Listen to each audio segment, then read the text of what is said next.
So today we have with us Mr. Peter Leben from the Jewish Legacy Group, who's going to give you a presentation about some of these unfinished lives. He put together a little program for us. So this is all for you, so you can follow along. It's also yours to keep, so you have it. And I know that you all had to get releases signed, so if your parents, when you go home today, are wondering, what it was you did today and what the program was about, you can also share this information with them. Throughout the presentation, Mr. Leben is going to stop and just solicit some comments from you, or I will do the same. We're really interested in getting some of your feedback and your reactions. So I'm going to turn it over to Mr. Leben and let him start his presentation, and I'll be here. So. Okay. Hello, everybody. I want to just first extend my thanks to Mrs. Dickerson. I happen to live in Natrona Heights, and I've been working on this project for now 3.5 years. It's Unfinished Lives. It's originally an exhibit, an interactive traveling exhibit that we still are funding, trying to fund, and we have our plans to build. But short of that, because that might take a while, we all felt that, why wait until the whole exhibit is complete when there's so much information and education we can get out. So hence, I am here today to discuss Unfinished Lives. Mrs. Dickerson mentioned I asked her about the Holocaust knowledge that you may have, at this particular point. And she said that basically you might have, knowledge of Anne Frank, and her story.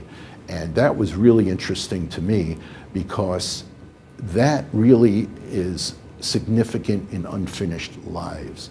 The numbers that you hear, unfortunately, or fortunately, the way you might look at it, you'll be seeing horrific in your lives, horrific scenes in these camps and in, the terrible degradation of human life. And Unfinished Lives uses a tenet in Holocaust education, which is essentially to convert those horrific numbers, like 6 million lives lost, including, by the way, 1.5 million children who perished in the Holocaust. It's grotesque. Rather than put too much emphasis on that, we thought we would put together 6 extraordinary people who had tremendous talents and gifts in art, in literature, in music, one tremendous world-class track and field athlete, and couple them together and present it to young people in the context of it had nothing to do with being Jewish. They were just caught in the wrong place in history at the wrong time. And it could happen to any of you.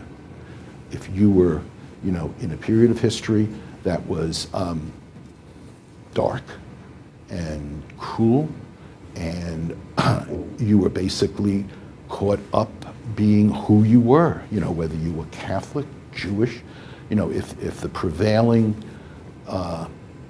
government philosophy, in terms of genocide was going on, you were a victim. You were just, your number was up, and you had to be on the run, you had to hide like Anne Frank, you had to, really every minute be aware that, you could be picked up and more than detained, perhaps tortured, sent to some sort of ghetto where, Jewish people were forced to go to, such as the Warsaw Ghetto, and there were other ghettos. And it was demoralizing. They lost everything in their lives.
schauter nieder auf die Welt. Wiegele, Wiegele, verne, der Mond ist die Laterne.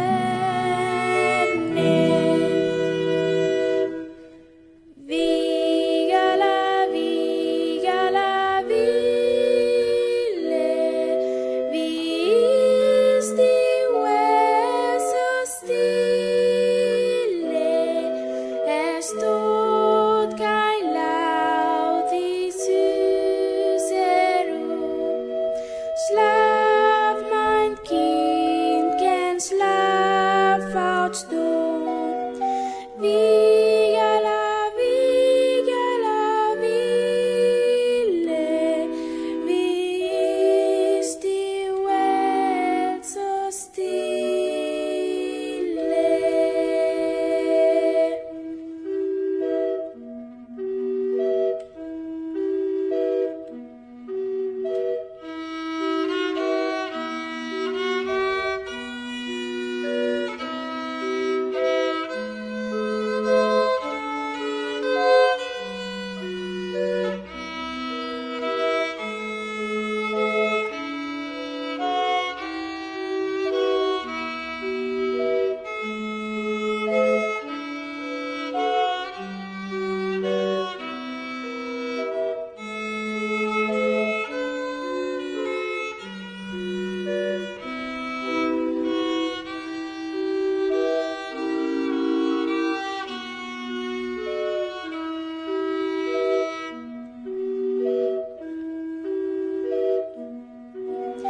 Wiegele, Wiegele, Wille, wie ist die Welt so stille? What are your thoughts about what we can learn from and why it's important to preserve those kinds of things? I mean, 100 years from now, why should someone look at what you have written? Why should we look back at what Selma has written, and what can that tell us about the world and how that changed? Even if we look at at Ilse Weber's song, how can that tell us about how the world has changed? Josh, go ahead. Well, I think it's fascinating that, like, you look at, even though it was so long ago, like, kids still have the same emotions as they did back then as they do today. A mother is still going to love her child the same way she's going to love them today. A mother will still sacrifice for her children the way that she'll sacrifice today. So I think preserving it shows that even, like, we live new lives and we tell new tales, we always keep the same, like, mind and heart. Jordan, what did you want to say? I was just going to say, like, the emotions that they convey and stuff like that, it's like Josh said, it's just relevant to, like, today's world and stuff. But it also gives you, like, insight on, like, how stuff was back then, maybe, and the situations and how they're the same as they are today, like Josh said. And, like, her music and the poetry, I feel like that's, like, a release for them. So they have all of these emotions and all of the traumatic experiences that they're going through, and this is a way for them to try to put it into words and to release it from them in a sense so that other people later on, if it did get out, then they could realize what they went through and how they felt during it. I feel like it's really touching. I also think it's really fascinating that they all could express themselves in, like, different art ways, like through poetry and songs, because you would think that in the dim situations that they were in, the confinement that they were in, there would be no inspiration, there would be no ability to express how they feel except for sorrow, for them to be able to channel it through the art. I think it's really, like, fascinating. I think, like, there was so much hatred going on in the Holocaust. That's, like, what so much of, like, the shame of it came from. But, like, to be able to listen to a song like that or, like, discover that kind of art and find that, like, people still have the same emotions and feelings then as we have now, like, kind of teaches the lesson that, like, people aren't so different from different places and times. Like, we're all just people and we all have emotions and we're all in it together. It's cool to look at it like this because you don't just see it in a history book, like, oh, this is what happened and when, but, like, you actually can see how they went through it and how they got through it. Yeah. I think the individualness of that is really, really profound. It's not, as Mr. Leben said, it's not about looking at that big number. It's about taking these individuals and looking at individual lives, which I think is very powerful. Go ahead, Kristen. I like how, like through the poetry, you can really visualize, like how they were living and everything. Yeah, and like Brett said, the textbooks really don't do it all justice. Like seeing the individual stories really gives more detail and like you synthesize more. I think that these people are really relatable with all their emotions and everything that you can see in this, like these works that they've done, and like it really shows that like our elders and like the people that we should be respecting, like they went through very similar experiences that we did, and the people from our past had the same experiences. I also think it shows like how strong they were. It shows like really good character when you're able to keep up like your talents and your loves, even though they're in the hard times like that. So yeah. Go ahead, Josh. I also like admire that we are like looking at what people were able to make from this like tragic event, because I mean when we learn about it in school it's like it's really heartbreaking and it really like hurts, but when you look at like people who have been able to like, even though like the poetry and the songs are sad, they're still like meaningful, so it's like good to look at like people like, I don't want to say became successful, but like they had a good peace of mind to bring from like all the bad. And remember them as they lived, Yeah. and not as they died. Okay. I think like the music and the poetry and everything they wrote kind of gives us a sense of like these weren't just names and faces at a certain time. Like, these were actual people who went through stuff like this. It's also really heartbreaking to think that they had such amazing talents and that they were taken away from them as teenagers and young adults and stuff like that. Because I don't even, I mean, if they were making such beautiful pieces of art when they were that young, then imagine what it would have been like if they would have been able to have a chance to grow up and continue to do that. And if Selma had gone on to have a career as a poet, or if Ilse Weber had gone on to write, scores of songs.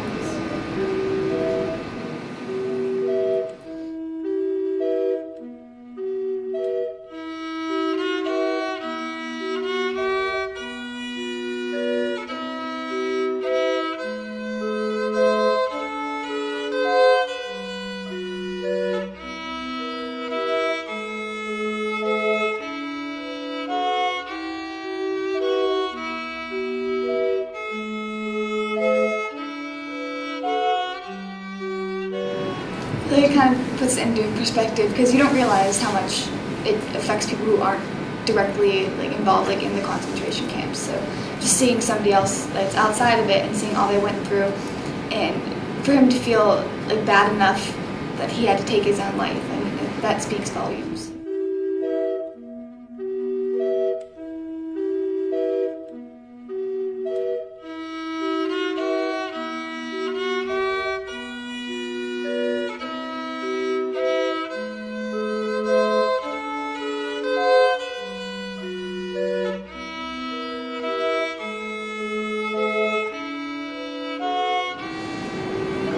I feel though in his art, not necessarily with him personally, but in his art, he's almost saying I feel like he's being kind of, I don't want to say ignorant, but he's almost saying life goes on, people still live after, even though bad things happen. He showed a lot of what I'd like to say in the shadows, what the underneath of people that no one really showed any emotion and things go on and people still live their lives. Right. That was You made a motion. I thought maybe you were gonna. It seemed to be rather dark. Some of the pictures did have brighter colors, but it still seemed like a dark kind of theme.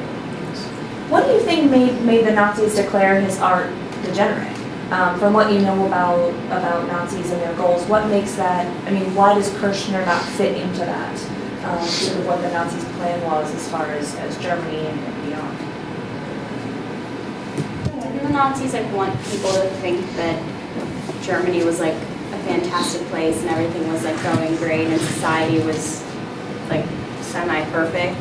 Yeah, it's all But then about that Kirchner glory. was a little bit more critical of society, and like this, like for example, like the city painting that he did was like of two prostitutes and like very claustrophobic and kind of negative toward the city. So that was sort of against the Nazi mindset. And is that bad to portray those elements of our society?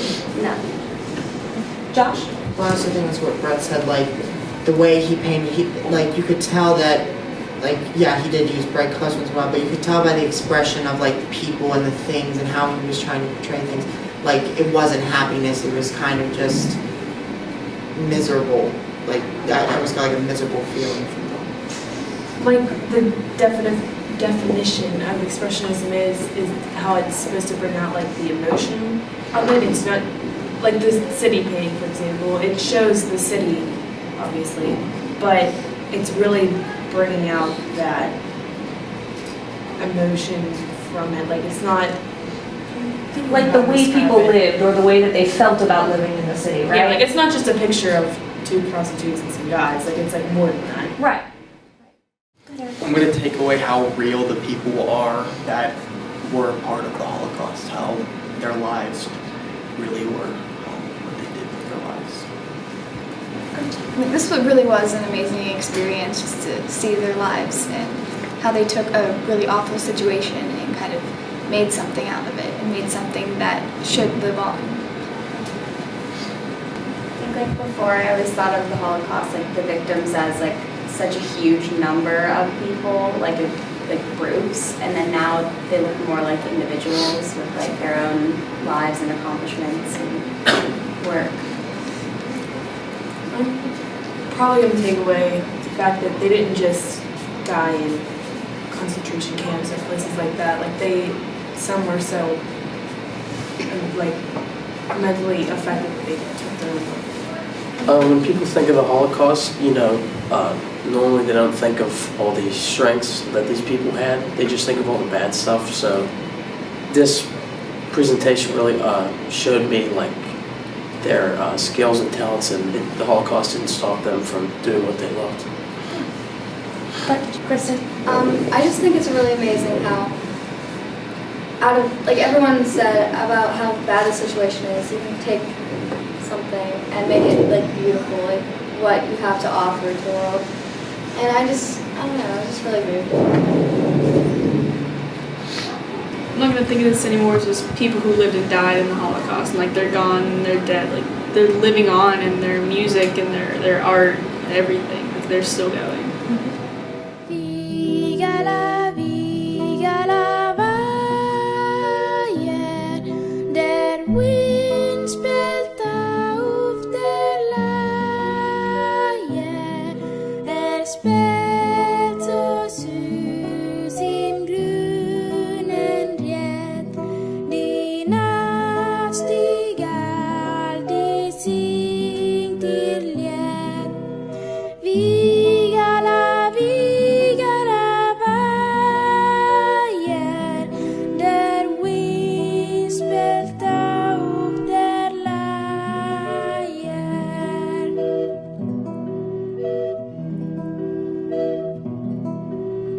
Wiegele, Wiegele verne,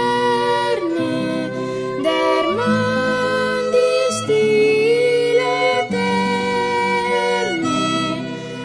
steht am dunklen Himmelzelt und schaut nieder auf die Welt. Wiegele, Wiegele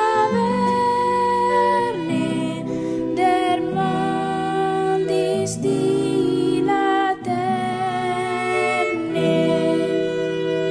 I guess I also take away like some pity I had for the Holocaust. Like I no longer see like, oh, that was awful, let's move on. I think, oh, that was almost revolutionary for some people and what they brought from it. And I think the bravery for Nussbaum to say, "Don't let my paintings die, show them." Selma to say, not to fade like smoke and leave no trace. Ilse Weber to write about her experiences in song. The bravery of all of that, knowing that in the face of death, that you might not live to see your work appreciated. You might not live to see the generations enjoy your art or your music or your poetry. And so the bravery that we can take away from that.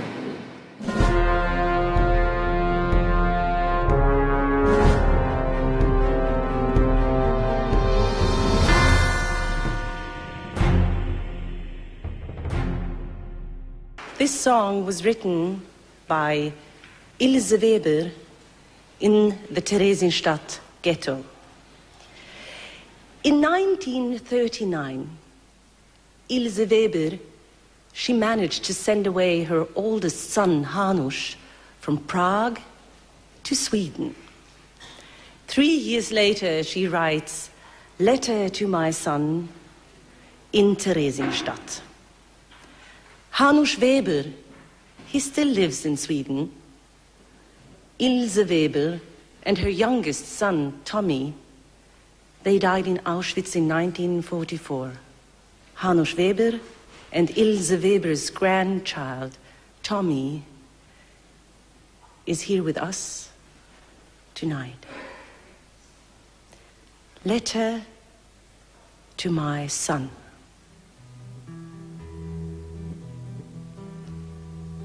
My dear son, 3 years have passed today. Alone you left for a world so far away.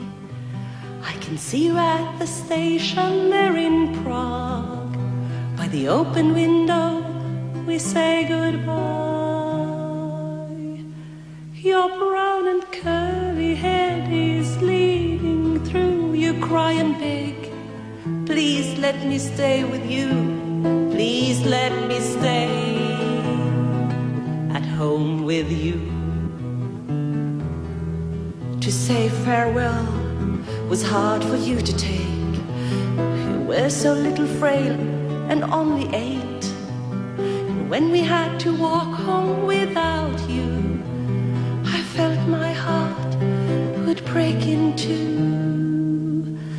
I've cried so much and wished that we were near. Still I'm happy that you are not here.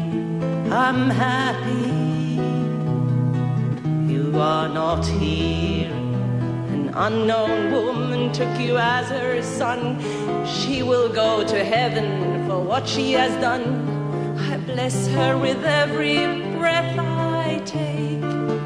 Be good and love her for my sake. Life here is dismal now and full of fear.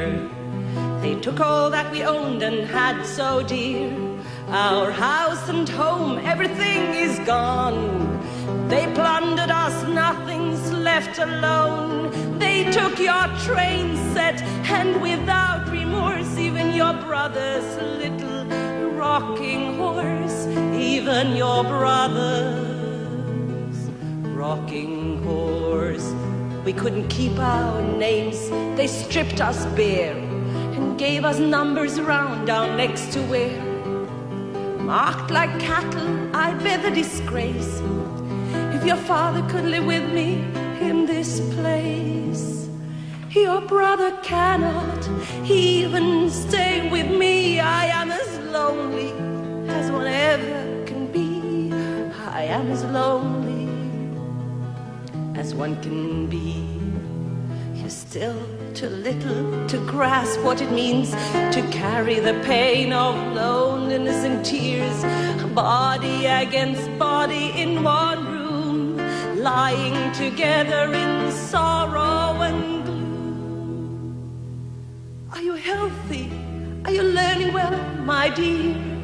Now no one sings your lullabies, I fear. At night you're there before my eyes, and once again I feel you at my side. Imagine when we meet again one day, you will be wondering what I say. You have probably forgotten all your German, and Swedish is too hard for me to learn. Wouldn't that be strange? It would be fun all at once to have a grown-up son. Do you like to play with tin soldiers today? Harrier Barracks is the place where I must stay, with cold, dreary rooms and dark, damaged walls. No sun, no trees, no leaves at all. I work here as a children's nurse, comforting and helping so they don't feel worse. I keep guard and watch them through the night. The room has just one lamp, a feeble light. I sit in silence and protect their sleep. And every child is you whom I can't keep. So many thoughts and dreams that we were near. Still I'm happy that you are not here. I'm happy you are not here. 1,000 torments I could still endure, if a happy childhood is for you insured. Now I must get some rest, it's getting late. I wish that I could see you for one moment, but dearest son, I can only write to you letters of longing that will not get through.